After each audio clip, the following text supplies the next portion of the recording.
ഉയർന്നു വന്ന വളരെ പ്രധാനപ്പെട്ട ഒരു ആരോപണം, മഹാപ്രളയം മനുഷ്യനിർമ്മിതമെന്ന് ആവർത്തിച്ച മാത്യു കുഴൽനാടൻ ഇന്ന് കൂടുതൽ തെളിവുകൾ പുറത്തുവിടും എന്നുള്ളതാണ്. ഇന്നലെ മാത്യു പുറത്തുവിട്ട ഓഡിയോ ഉണ്ടാക്കിയ പ്രകമ്പനങ്ങൾ ചെറുതല്ല. കൃഷ്ണൻകുട്ടിയുടെ ഓഡിയോ അല്ലെങ്കിൽ തൻ്റെ രാഷ്ട്രീയ പ്രവർത്തനം നിർത്തുമെന്നാണ് മാത്യുവിൻ്റെ വെല്ലുവിളി. പക്ഷേ ഇതുമായി ബന്ധപ്പെട്ട് കൃഷ്ണൻകുട്ടി ഇന്നേ സമയം വരെ ഒരു കേസ് പോലും കൊടുക്കാൻ തയ്യാറായിട്ടില്ല എന്നുള്ളത് ഏറ്റവും പ്രധാനപ്പെട്ട ഒന്നാണ്.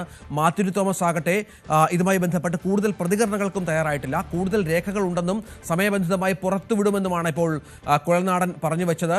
LDFനെ പ്രതിസന്ധിയിൽ ആക്കിയില്ലെങ്കിലും മുഖ്യമന്ത്രി വരെ മറുപടി പറയേണ്ടി വന്നല്ലോ എന്ന നിരാശ ഇടത് കേന്ദ്രങ്ങൾക്കുണ്ട്. തെരഞ്ഞെടുപ്പ് മുന്നിൽ കണ്ട് പുറത്തുവിട്ട രേഖകൾക്കപ്പുറം മാത്യുവിൻ്റെ പക്കൽ മറ്റൊന്നുമില്ല എന്നാണ് മറ്റ് ചില വിവരങ്ങളൊക്കെ പുറത്തു വരുന്നത്.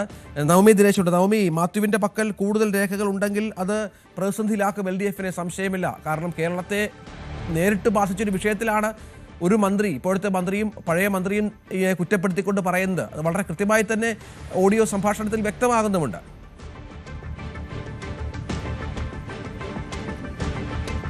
അതെ രഞ്ജിത്ത്, എന്തായാലും മാത്യു കുഴൽനാടൻ വെല്ലുവിളികൾ തുടരുകയാണ്. ഇതൊരു AI ആണെന്ന് തെളിയിച്ചാൽ തന്റെ പൊതുപ്രവർത്തനം നിർത്താം, MLA സ്ഥാനം രാജിവെക്കാം എന്നീ കാര്യങ്ങളൊക്കെ മാത്യു കുഴൽനാടൻ പറയുന്നുണ്ട്. എന്തുകൊണ്ടാണ് ഒരു നിയമപരമായ അല്ലെങ്കിൽ ഒരു കേസ് പോലും ഈ ഓഡിയോ സന്ദേശത്തിനെതിരെ, താൻ പുറത്തുവിട്ട ഓഡിയോ സന്ദേശം അത് വ്യാജമാണെങ്കിൽ എന്തുകൊണ്ട് കൃഷ്ണൻകുട്ടി ഒരു പരാതി നൽകുവാനായി തയ്യാറാകുന്നില്ല എന്നുകൂടി മാത്യു കുഴൽനാടൻ ചോദിക്കുന്നുണ്ട്.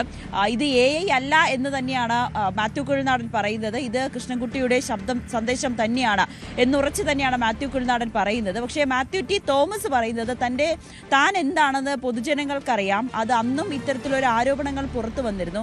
അതിനെ പൂർണ്ണമായും കോടതി അടക്കം തള്ളുന്ന സാഹചര്യമാണ്. മാത്യു കുഴൽനാടൻ്റെ ഈ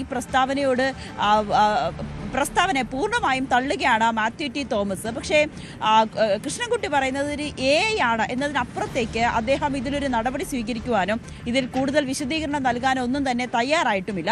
പക്ഷേ ഇടത് കേന്ദ്രങ്ങൾക്കൊക്കെ വലിയ അമർഷവുമുണ്ട്. കാരണം ഇത് പ്രത്യേകിച്ച് തെരഞ്ഞെടുപ്പ് പടിവാതിക്കൽ എത്തി നിൽക്കുമ്പോൾ മാത്യു കുഴൽനാടൻ നടത്തിയ ഈ ഒരു പ്രസ്താവന അല്ലെങ്കിൽ മാത്യു കുഴൽനാടൻ പുറത്തുവിട്ട ഈ ഒരു ഓഡിയോ ക്ലിപ്പ് അത് ചെറുതായിട്ടല്ലെങ്കിലും ഒരു തെരഞ്ഞെടുപ്പിനെ ബാധിക്കുമോ, ജനങ്ങൾ ഇതിനെ ഏതെങ്കിലും തരത്തിൽ വിധി എഴുതുന്നതിൽ കണക്കാക്കുമോ എന്നൊരു ആശങ്ക ഇടത് ക്യാമ്പിനുണ്ട്. അതോടൊപ്പം തന്നെ മുഖ്യമന്ത്രി വരെ ഇതിനൊരു മറുപടി പറയേണ്ട ഒരു അവസ്ഥ വന്നല്ലോ എന്നൊക്കെ അവർ പറയുന്നുണ്ട്. പക്ഷേ അതേസമയം അവരതിനെ പ്രതിരോധിക്കുകയും ചെയ്യുന്നുണ്ട്. അത് പറയുന്നത് മാത്യു കുഴൽനാടൻ സർക്കാരിനെതിരെ എന്തൊക്കെ ആരോപണങ്ങളാണ് ഉയർത്തിയത്, അതിനൊക്കെ എത്രമാത്രം ആധികാരികതയുണ്ടായി, സുപ്രീം കോടതി വരെ തള്ളിക്കളയുന്ന സാഹചര്യം ഉണ്ടായില്ലേ എന്ന വാദമാണ് അവർ ഉന്നയിക്കുന്നത്. പക്ഷേ പ്രതിപക്ഷം ഇതിനെ വലിയ രാഷ്ട്രീയ ആയുധമായി തന്നെയാണ് ഉയർത്തിക്കാട്ടുന്നത്. പ്രത്യേകിച്ച് 2018 നമ്മൾ ഓരോരുത്തർക്കും ഉണ്ടായ ആഘാതം, നമ്മുടെ പ്രിയപ്പെട്ടവരെയൊക്കെ വിട്ടുപിരിയേണ്ട സാഹചര്യം, നമുക്കുണ്ടായ നാശനഷ്ടം, ഇതെല്ലാം ജനങ്ങളെ നേരിട്ട് ബാധിച്ച അവസാന മണിക്കൂറിൽ വലിയ ചർച്ചയാകുമെന്ന കാര്യത്തിൽ സംശയമില്ല. മാത്യുവിന്റെ ഇന്നത്തെ നീക്കവും പ്രധാനമാണ്.